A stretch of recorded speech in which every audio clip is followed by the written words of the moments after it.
Ok, c'est Sinox. Donc en présence de Coco T'inquiète, qui fait beaucoup parler de lui en ce moment sur le web. Voilà, Coco T'inquiète.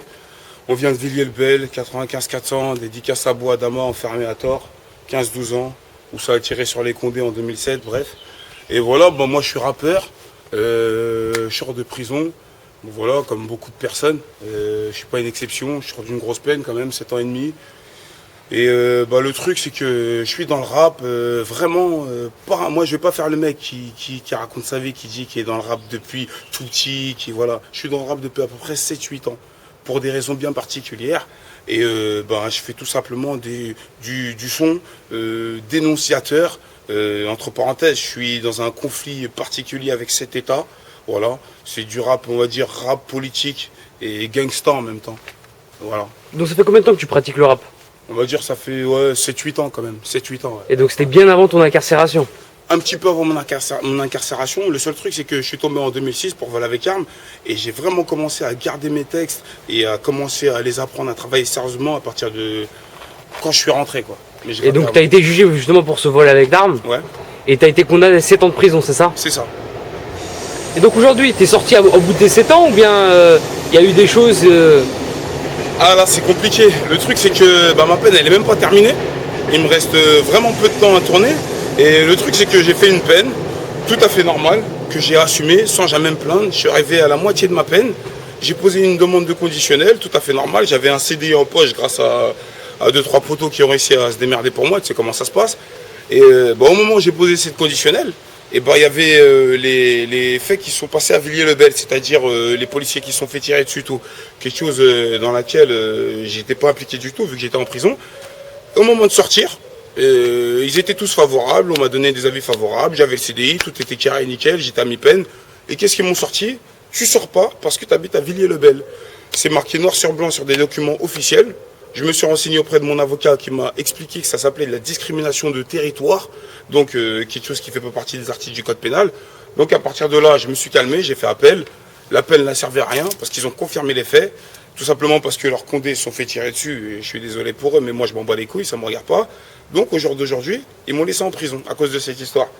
Vu que voilà, j'aime pas trop l'injustice, j'aime pas trop ça, j'aime pas ça du tout même, et ça peut être une qualité comme un défaut. Et j'ai fait, c'est pas pour me vanter, mais c'est véridique, j'ai fait ce que dans le rap français, j'ai fait quelque chose qui dans le rap français n'a jamais été fait, c'est-à-dire un clip en prison, au centre de détention de Châteaudun, de plus de 4 minutes 30 dans toute la prison. J'ai fait un clip en 3-4 semaines qui a tourné un peu partout sur YouTube, qui est passé au journal télévisé, sur la 1, sur la 2. C'est vrai qu'on a entendu parler d'un clip à Châteaudun qui a été tourné. Donc aujourd'hui, tu dis que c'est toi qui as tourné ce clip? Ouais, c'est moi qui l'ai tourné. Enfin, c'est moi qui rappe dedans, c'est mon gars qui me filmait. C'est moi qui a eu l'idée et avec des poteaux qui étaient à l'intérieur, on a fait un bon petit clip. Un clip qui doit se réaliser à la base dehors, réalisé à l'intérieur. En gros, pour faire comprendre que l'administration pénitentiaire... Parce que c'est un clip qui dénonce quand même. C'est un clip qui dénonce. Par rapport à l'injustice que j'ai subie et pour faire comprendre aussi que l'administration pénitentiaire, ils sont pas là vraiment pour la sécurité comme ils le disent. Il y a des trafics à la mort, il y a tout. Vous verrez tout ça sur mon Facebook officiel, il y a tout. On vend de la drogue, on fait ce qu'on veut là-bas. Et c'est pour faire comprendre qu'ils préfèrent garder les gens en prison et ne pas laisser sortir certains types de personnes, racisme, etc., vous me comprenez, plutôt que de s'occuper de la sécurité. Pour faire passer ce message à la France, j'ai fait ce clip, je me suis branlé sur eux, je filme des gardiens, je fais ce clip, il y a des scènes où derrière moi il y a le Mirador carrément, et ils ont vu que du feu, ils servent à rien. Et le truc voilà, pour faire passer ce message. Ce clip a été fait, j'aurais dû être jugé pour. Ils sont venus me voir, la direction interrégionale des prisons en l'occurrence, elle est venue me voir, elle m'a menacé concrètement en me disant que j'avais fait un truc très grave et que j'allais en payer les conséquences. Je leur ai dit que j'étais conscient de ce que j'avais fait, que je voulais être jugé pour, passer au tribunal pour expliquer aux journalistes et à la France ce qui s'est passé, mes raisons, et leur montrer leur tampon officiel, montrer à la France et dans leur tribunal que tout ça, ça ne devait pas avoir lieu. J'étais confiant, j'étais prêt à prendre une peine en plus. Ce qui s'est passé, c'est que cette bande de petits... On n'est pas là pour insulter, on se comprend. Non, bien sûr, on va faire un discours assez... Voilà, assez tranquille, tu vois. Ce qu'ils ont fait, c'est qu'ils n'ont pas osé porter plainte sur moi. Et donc, une fois de plus, ils n'ont pas respecté leur article de merde là, du code pénal. Ils n'ont pas osé porter plainte, alors que je leur demandais, alors qu'ils avaient tout pour. Ils m'ont transféré, ils m'ont ramené dans une prison qui s'appelle Varennes-le-Grand. J'arrive à Varennes-le-Grand, le directeur me convoque, il me dit clairement, on sait ce que tu as fait là-bas. À cause de ce que tu as fait, il y a la juge d'application des peines qui a été mutée, plus les gradés du bâtiment qui étaient censés s'occuper de la sécurité qui ont été mutés. Ici, on ne veut pas de problème. Reste tranquille, ça se passera bien. Je leur ai dit que si tout se passait bien de leur côté, je ne vois pas pourquoi ça se passerait mal de mon côté. Ils m'ont laissé un petit espoir en me la faisant à l'envers, c'est-à-dire que, bon, à cette époque-là, j'en étais à 2 ans de ma fin de peine. Ils m'ont laissé sortir en permission, vu que j'étais conditionnable, tout. Je suis sorti en perme.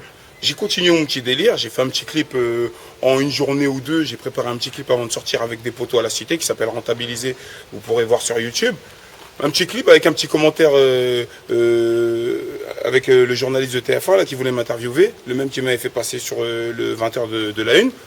Je suis rentré de ma petite perme, tranquille, avec des choses tout à fait légales, non censurées, qui sont toujours sur YouTube. Je suis rentré, et là, ma grande surprise, eh ben, apparemment, ils n'ont pas compris. On m'a convoqué, on m'a dit clairement que le rap, que je ne devais plus rapper. Par rapport à ce qui s'était passé, on m'avait donné un avertissement, que je sois dehors ou que je sois en prison, on ne voulait plus m'entendre. Voilà, quelque chose qui fait, une fois de plus, pas partie de leur liberté, égalité, fraternité. Donc tu veux dire que le centre de pénitencier t'a demandé d'arrêter de rapper? Tout simplement, tout simplement. Donc à partir de là, ce qui s'est passé, moi, ils ont vu tout de suite que j'étais contre leur demande et ils ont vu que voilà, j'avais compris que c'était quelque chose d'illégal et que j'étais contre et j'étais pas d'accord. Donc ce qu'ils ont fait, tout simplement, je peux dire des noms, il n'y a pas de problème. Bien sûr. Le directeur de Varennes-le-Grand, je n'oublierai jamais son nom, cette petite crapule qui croyait m'abattre aujourd'hui, qui me voit, et j'espère que tu me verras, et qui s'appelle Monsieur, le petit directeur, laisse-moi me rappeler son nom, Monsieur, il y en a tellement, Monsieur, putain, j'ai pas le document, Monsieur, putain. En tout cas, c'est le directeur de... Le directeur de Varennes-le-Grand, il est petit, il y en a qu'un. Le sous-directeur de Varennes-le-Grand, il est petit, il y en a qu'un. De toute façon, il y a le nom de la prison, donc il est grillé. Et je t'avais dit que je parlerais de toi, rappelle-toi bien, après la misère que tu m'as fait. Il est venu me voir, il m'a fait comprendre. Ici, vous n'avez pas compris que c'est nous qui décidons de votre avenir. Ici, vous êtes chez nous, on décide. On te met à l'isolement 1 an. Ils m'ont mis à l'isolement 1 an, à 2 ans de ma fin de peine.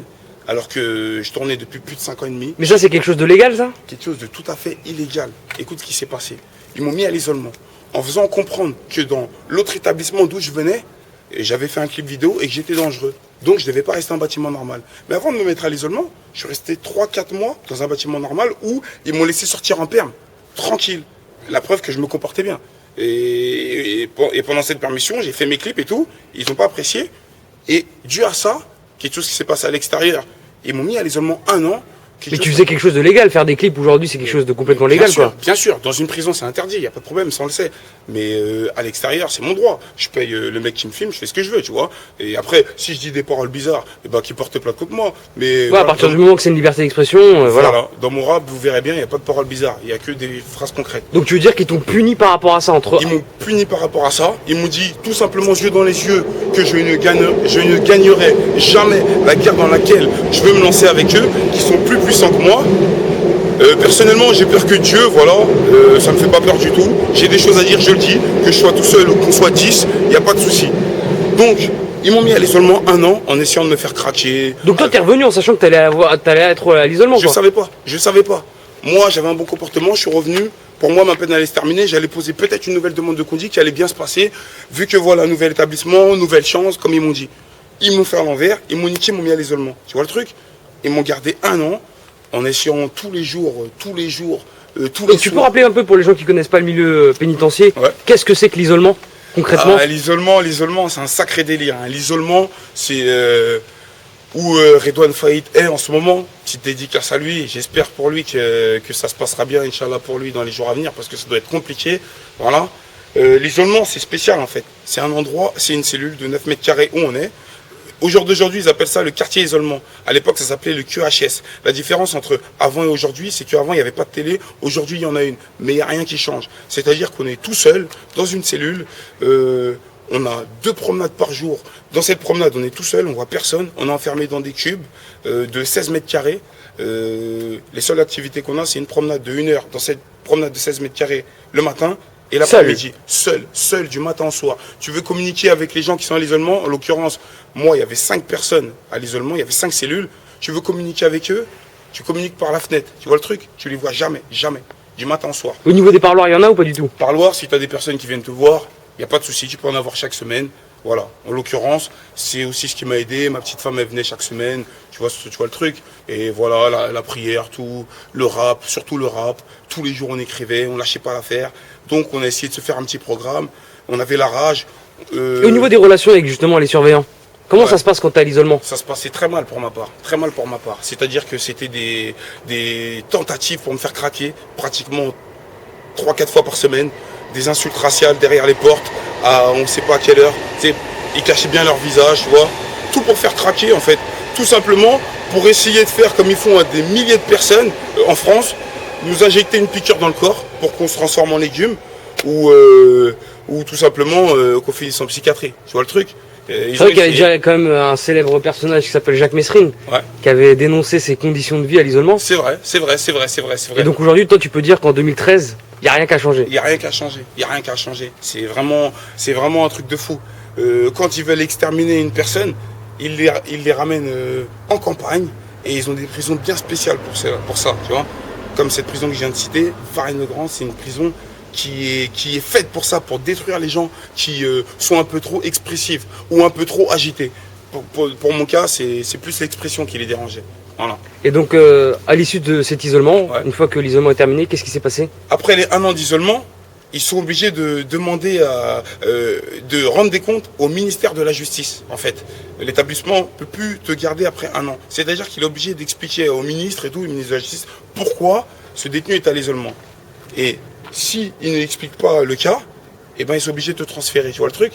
Vu que moi, mon cas, il était vraiment, il avait vraiment rien à faire à l'isolement, c'était vraiment un truc spécial entre eux, tu vois, et la direction régionale, eh ben, au bout de, je dis 1 an d'isolement, je suis resté 11 mois et demi, tu vois le truc? Au bout de 11 mois et demi, quelques semaines avant les 1 an, ils m'ont transféré à Châlons-en-Champagne. Alors là, c'est la crème des crèmes, Châlons-en-Champagne. C'est la prison où il y a là, les surveillants qui sont passés en jugement. Il y a eu, je sais plus, il y a 4-5 ans en arrière, il y a eu 5-6 morts en 1 année. Au mitard, ils lavent les gens au Karcher, ils font des trucs de fou. D'ailleurs, là, je viens de penser à ça. Je sors de là-bas, Châlons-en-Champagne. Je suis arrivé là-bas. Ma fin de peine, elle est dans 5 mois. Je suis arrivé là-bas. Il y a une gradée qui s'appelle et un autre gradé qui s'appelle. Ces 2 gradés, je suis arrivé. La première chose qu'ils m'ont dit, elle est toute simple. Tu sors de l'isolement, on sait ce que tu as fait, on sait les personnes qui ont été virées à cause de toi ou mutées.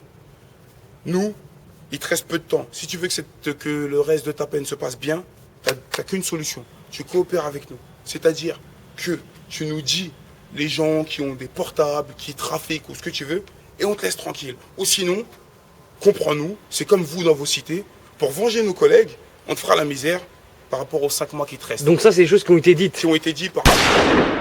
Tu croyais me la faire à l'envers en me posant des questions de pute, je t'avais bien prévenu. Moi, regarde bien mon dossier avant de me parler. Espèce de petite salope, et toi je t'insulte, je me retiens pas, je m'en bats les couilles. Et ils nous disent yeux dans les yeux, convoqués dans leur bureau, comme si j'étais une petite tafiole. Comme si à Villiers-le-Bel, il y avait un petit dossier qui traînait sur moi, comme si j'avais déjà poucave quelqu'un de ma vie. Voilà. Donc aujourd'hui, je le dis, je le confirme. Et voilà. Donc, ces personnes-là ont essayé, entre parenthèses, de me corrompre. Bien sûr, ça s'est mal passé, le ton il est monté, j'aurais mal parlé. Toi, t'as pas voulu coopérer? J'ai pas voulu coopérer parce qu'on n'est pas comme ça. Et qu'est-ce qui s'est passé par la suite? Je venais d'arriver là-bas, ça faisait 1 semaine. Et ben, je suis peut-être sorti au bout de 3 semaines après en permission parce que j'avais le droit. Il me reste 5 mois sur ma fin de peine, ça fait 7 ans que je suis en prison. Et ils étaient bien obligés puisqu'ils n'avaient pas un rapport, j'ai réussi à prendre sur moi. Mais les 3 semaines que j'ai passées, c'était un vrai calvaire. C'est-à-dire que je suis arrivé, le lendemain, après m'avoir proposé ces choses-là d'enculer, elle est venue me voir dans ma cellule. Elle m'a dit, on t'avait proposé quelque chose hier. T'as pas voulu marchander, t'as pas voulu faire partie du truc, et ben tu vas assumer. Tu prépares ton pactage, je te mets en cellule avec 6 Romains pour commencer, tu vois. Ok, il n'y a pas de problème, je prends sur moi. J'ai fait une demande de perme, je sais que dans 3 semaines je serai dehors. Vous pouvez me mettre des coups, faire ce que vous voulez, il n'y aura pas de réponse, mais on verra quand je sortirai. Tu vois le truc? Cellule Donc avec. toi, t'as pas répondu avec violence, quoi? J'ai pas répondu avec violence. Je prenais sur moi, je savais déjà que j'allais, au jour d'aujourd'hui, être devant toi et faire des interviews et dénoncer tout ça. Donc j'avais préparé mon coup, tu vois. Cellule avec des Romains, 3-4 fouilles par semaine, il retournait ma cellule, de la provocation, des surveillants qui collent leur front au mien, qui essayent de me ramener au quartier disciplinaire parce qu'ils savent que j'ai posé une demande, que je vais sortir dans quelques temps et qu'il faut impérativement quelque chose. J'ai pris sur moi, j'ai fait la victime, tu vois le truc. Au jour d'aujourd'hui, on est là. Et il fallait que je le dise parce que c'était soit le ulcère du cerveau, soit le ulcère de l'estomac, soit le cimetière et mes parents qui pleurent, ou soit je suis là, j'assume et je dénonce ces choses, quoi qu'il en suive après, quoi qu'il se passe après. Donc, parmi ces Donc entre guillemets, ils ont essayé de te faire craquer. Ouais. Et donc toi, après, t'as eu une perme, c'est ça? J'ai eu une perme. Parce que t'avais un bon comportement, faut le J'ai eu rappeler. une perme, j'avais un bon comportement, ils n'ont pas réussi à me faire craquer. Je suis sorti depuis maintenant 3 semaines et je suis pas rentré. Malgré qu'il me reste 3 mois, il y en a qui peuvent trouver ça stupide. Donc il faut rappeler qu'il te restait 3 mois à effectuer. 3 mois. Je suis pas rentré. Il y en a peut-être qui vont dire il essaye de faire comme Mysterio, je sais pas quoi. Il faut bien le préciser. Mysterio, je le connais pas. Je connais peut-être des mecs de chez lui, je le connais pas. Moi, je copie sur personne. Je sors de 7 ans et demi de prison. Je suis sorti parce que ma fin de peine, malgré qu'elle était très proche, je risquais ma vie tous les jours. En fait, chaque jour, c'était un calvaire. Chaque jour, c'était un calvaire. Je risquais ma vie tous les jours. C'était intenable. Plus je me rapprochais de la fin, plus c'était chaud. Et voilà. Donc aujourd'hui, j'ai pris le risque, quitte à ce que je me mange une peine, une autre peine en plus, le jour où ils m'attraperont ou le jour où je me rendrai, je suis prêt à l'assumer. Tout ce que je veux, c'est que, quoi qu'il m'arrive, après cette vidéo, après mon message, je veux que le message soit passé. Comme ça, il y a une partie de la France, ou même toute la France, j'espère, qui verra que ce qui se passe n'est pas normal dans leur prison. Et des gens comme moi, il y en a beaucoup. Le truc, c'est qu'il y en a beaucoup qui, une fois là-bas, ne veulent pas parler. Moi, je suis un mec qui parle, je suis un mec qui assume ce qu'il fait. Tu vois ce que je veux dire? Il y en a beaucoup qui, comme moi, ont des refus, ont des injustices. Mais là-bas, ils font profil bas.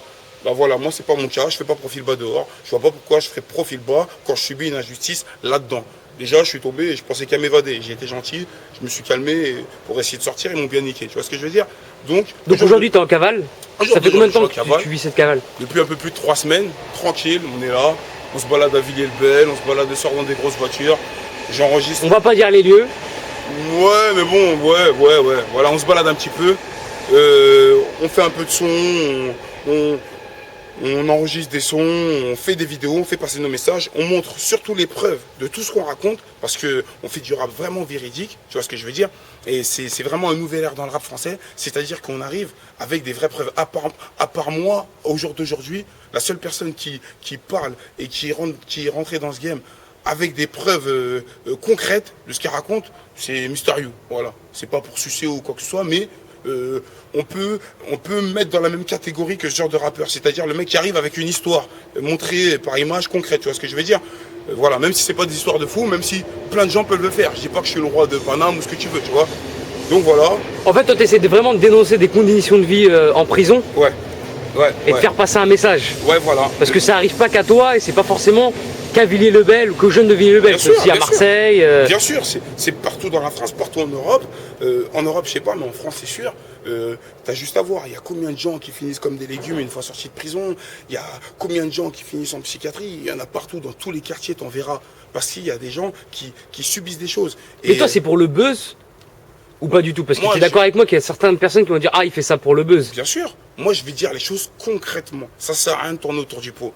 J'ai subi une grosse injustice, j'ai la haine contre eux. Tu vois le truc? J'ai pris sur moi parce que faire que d'utiliser les points dans leur quartier, on va dire, dans leur univers, tout retombe toujours sur toi. C'est-à-dire que tu te manges des plaintes, tu te fais niquer, tu finis au... Et c'est eux qui ont les règles. C'est eux qui ont les règles, tu finis au mitard, tu te fais niquer, et en plus de ça, tu te manges des peines en plus. J'ai pris sur moi pour aujourd'hui tout dénoncer par la parole. Maintenant, j'ai fait un clip de rap, parce que j'ai toujours été rappeur à côté de ça. Voilà, on parle de rap. J'ai fait un clip de rap qui intéresse beaucoup de personnes et apparemment qui est tout nouveau dans le rap. Moi, je te mens pas. Au jour d'aujourd'hui, j'en parle. Si ça peut créer le buzz pour m'ouvrir des portes, pour faire en sorte que tout puisse exploser encore plus que ce que je ne veux, bien sûr. Maintenant, faut pas oublier que voilà, c'est du rap plus un gros message à faire passer. Voilà pourquoi je parle de rap et de politique. Tu vois le truc ou pas? Voilà. Et sur France 2, tu voulais faire un démenti aussi par rapport à ce qui s'est dit sur France 2? Ouais. Tu peux rappeler ce qui s'est dit sur France 2? Je suis passé sur France 2, si je me rappelle bien, le 18 juin. Ouais, voilà. 18 juin. Et voilà, sachant que je suis en cavale, Ils le savent, ils l'ont su, bah voilà, c'est l'État, ils savent tout de toute façon. Ils ont vu que sur mon Facebook, il y avait des petites vidéos qui commençaient à être postées, qui montraient des vidéos de l'isolement, de ce que j'avais subi, qui montraient des documents officiels du fait que j'aurais dû sortir en conditionnel et que je ne suis pas sorti. Et ben qu'est-ce qu'ils ont fait? Sans mon accord, ils m'ont fait passer au journal aux 20h de la 2, le 18, en me faisant passer pour un caïd qui avait fait un clip de rap dans la prison et qui reflétait l'image des banlieues et que là-bas, voilà, que les surveillants vivaient un calvaire, que nous on était des voyous, que c'est nous qui contrôlons tout. Non, non, non, non, non, non, non, non. Je l'ai démenti sur mon Facebook, sur YouTube et je le redémentis encore. Je le démentis encore une fois devant vous. Il n'y a pas de... Arrêtez d'essayer de vous inventer des vies. Arrêtez de faire les victimes. Déjà, la personne, le gradé qui, soi-disant, dans cette vidéo, dans ce reportage, eh ben, montre ce qu'il trouve pas normal dans son établissement. Ce gradé-là, j'ai oublié son nom, il me déchirait mes courriers quand j'étais au quartier disciplinaire, avant d'être transféré de leur prison. C'est des grosses enflures de première classe. C'est des mecs qui aiment bien faire la misère aux gens. Tu vois ce que je veux dire? Des gros racistes. Voilà. Donc le truc, c'est que, arrêtez de mentir. Arrêtez de dire que je suis un simple caïd qui reflète l'image des banlieues, qui a fait un truc de pas bien dans la prison et que vous savez plus comment gérer les choses. Vous êtes des menteurs, vous savez pourquoi je l'ai fait, vous savez que j'ai les preuves, ça vous fait chier. Vous avez la haine, vous me faites passer sans mon accord au journal, et voilà. Et justement, qu'est-ce qu'elle pense de tout ça, ton avocate, par rapport à Caval? T'as eu des nouvelles d'elle ou pas du tout? C'est très simple, c'est très simple. Fini. C'est très simple. Mon avocate, elle m'a dit tout simplement, écoutez, moi, je suis d'accord avec ce que vous défendez. Par contre, faites attention, parce que ce que vous dénoncez est très grave. Ça ne peut pas plaire à tout le monde. Tu vois le truc ou pas? J'ai pas besoin d'entrer dans les détails. Vous risquez beaucoup de choses en vous engageant dedans. Comme j'ai dit, j'ai peur que Dieu, j'assume. Et elle m'a dit tout simplement que le jour où tout ça, où je me rendrai, parce que moi je compte vraiment me rendre. Voilà, c'est quoi ton but? C'est de te rendre justement ou... Moi mon but, c'est de faire passer mon message. Ou c'est de vivre en cavale toute la vie, comme certains. Ça serait beau, hein, ça serait beau. Ça se fait pas attraper, mais bon, ils sont tellement forts ces enflures.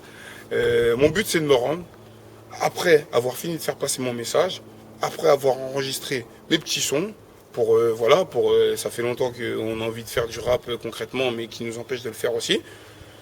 Me rendre en ayant la certitude aussi, de leur part, que je finirai ma peine en région parisienne. Ils peuvent me rajouter 4 mois, 5 mois, 1 an, je m'en fous. Je veux juste finir ma peine en région parisienne. Donc ça, c'est les conditions que tu demandes en fait? C'est les conditions que je demande. Finir ma peine en région parisienne. J'ai rien à faire dans leur campagne de fou. J'habite à Paris. J'ai grandi à Villiers-le-Bel. J'ai 2 domiciles. J'ai rien à foutre là-bas. Et voilà quoi. Tout simplement comprendre, une fois que je me retrouverai devant leur juge, qu'ils comprennent mes raisons et qu'ils comprennent que je suis pas un robot et que il y a des choses d'anormales qui se sont passées et des choses d'anormales que j'ai faites aussi. Je suis prêt à assumer les deux. Juste qu'ils reconnaissent leurs torts, je reconnaîtrai les miens, c'est tout. Après moi je compte me rendre, il n'y a pas de problème. Et je vais pas rester là toute ma vie, j'ai des trucs à faire, hein, tu vois ce que je veux dire. Je sais que c'est stupide. Et comment tu vis ta cavale au jour le jour pour les gens qui connaissent pas en fait? Parce qu'on sait qu'une cavale ça coûte cher. Ouais, une cavale ça coûte cher. Est-ce que tu peux expliquer, sans bien sûr, c'est pas pour inciter les jeunes à... Ouais, bien sûr. Mais c'est plus pour expliquer en fait le calvaire. Bien sûr.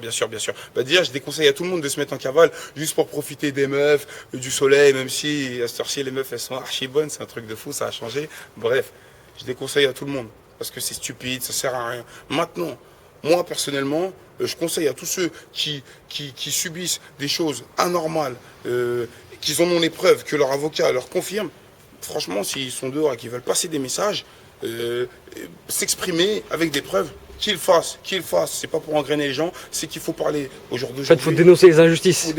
Faut dénoncer parce que ça se passe toujours pareil. Les gens ils réagissent avec les poings derrière les murs, ils se font niquer, on leur accumule des sales comportements, on nique leur dossier et tout. Faut prendre sur soi, sortir et dénoncer, c'est tout. Et après, faut assumer les conséquences. Et ouais, une cavale, après, c'est vrai que ça coûte cher. On dépense des sous par jour. Le truc, c'est que voilà, on se débrouille comme on peut, hein, qu'est-ce que tu veux. On vole pas, on braque pas, on fait de la musique, on a un peu d'argent de côté, je suis tombé, j'avais un peu de sous de côté, donc voilà, j'essaie de gérer mon argent comme un citoyen français, tranquille. Et donc aussi t'es rappeur. Ouais. Et qu'est-ce que tu prépares en fait? Bah là, ce que je prépare, c'est que si Dieu veut, Inch'Allah, d'ici la fin d'année, il y aura ma première petite mixtape qui s'appellera Rentabilisation, ou début d'année 14, j'en sais rien. Je prépare une petite mixtape. En attendant, J'ai plusieurs sons qui sont là. Je vais faire découvrir un petit peu aux gens, en attendant ma mixtape, mon message, ma manière de rapper. Et voilà, on est sur Facebook, on est sur Twitter. Je vais montrer ça aux gens. Et du jour au lendemain, tout peut exploser vraiment à une vitesse vraiment, comment dire. Il y a une plus grande échelle. À une plus grande échelle. Et voilà, en attendant, à part des sons et de la dénonciation, je prépare ma mixtape. Je ne veux pas sortir de date, qui est pour bientôt, si Dieu veut. Voilà.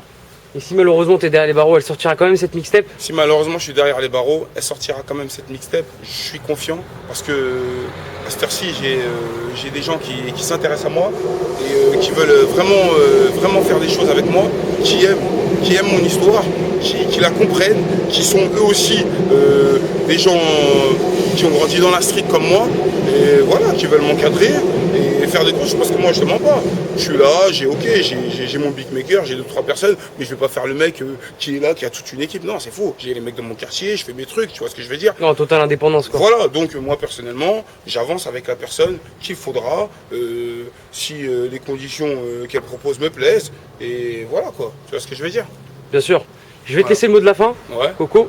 Bah, le mot de la fin, c'est quoi? C'est Coco t'inquiète, rentabilisation bientôt dans les bacs, Inch'Allah. Pour l'instant, on est là. On a le buzz le plus crédible du rap français au jour d'aujourd'hui. Au jour d'aujourd'hui. C'est du français, c'est du martien, j'en sais rien, mais comprenez qu'on a le buzz qu'il faut. Tout va péter du jour au lendemain. Préparez-vous. Les MC, j'arrive. Pour l'instant, je règle 2-3 petits trucs. Voilà. Après, je serai vraiment concentré que dans le son. Et ça va être du lourd, croyez-moi. Ça va être du lourd. Parce qu'on sait que dans le 95, il y a des rappeurs. Il y en a des rappeurs. Il y en a. Pas mal de rappeurs. Il y en a. Voilà, il y en a. On va essayer de se faire une petite place dans ce game avec un gros coup de pompe. Comme notre histoire, elle est brutale. Et ben, faut qu'on arrive de la même manière dans le rap. Je suis pas là pour clasher, je m'en fous des gens. Je fais mon truc. Sur moi, il n'y a pas de dossier. Il n'y a personne, t'entendras personne qui parlera de moi mal. Je te le dis concrètement. Que ce soit quand j'étais là-dedans ou que ce soit quand j'étais dehors. Et voilà, le truc. En tout cas, c'est bien que tu aies parlé de Mysterio, comme ça les gens ils comprennent un peu Ils comprennent, parce que je sais très bien qu'il y aura, voilà, le mec il était en cavale, il est resté 2 ans en cavale, avant de tomber. Contrairement à moi, il s'est mis en cavale parce qu'il ne voulait pas se faire attraper par la police, qui était venue faire une perquise chez lui. Moi, je me suis mis en cavale après avoir effectué ma peine, comme je vous l'ai dit tout à l'heure, à quelques mois de ma sortie. Il y a peut-être des points communs. Mais c'est 2 cas vraiment différents, tu vois le truc. Mais c'est bien parce que tu nous l'as bien expliqué en tout cas. Il faut l'expliquer. Voilà. Merci à toi Coco, t'inquiète. Merci à toi frère. Et on te souhaite bonne chance dans cette cavale. Inch'Allah, si Dieu veut.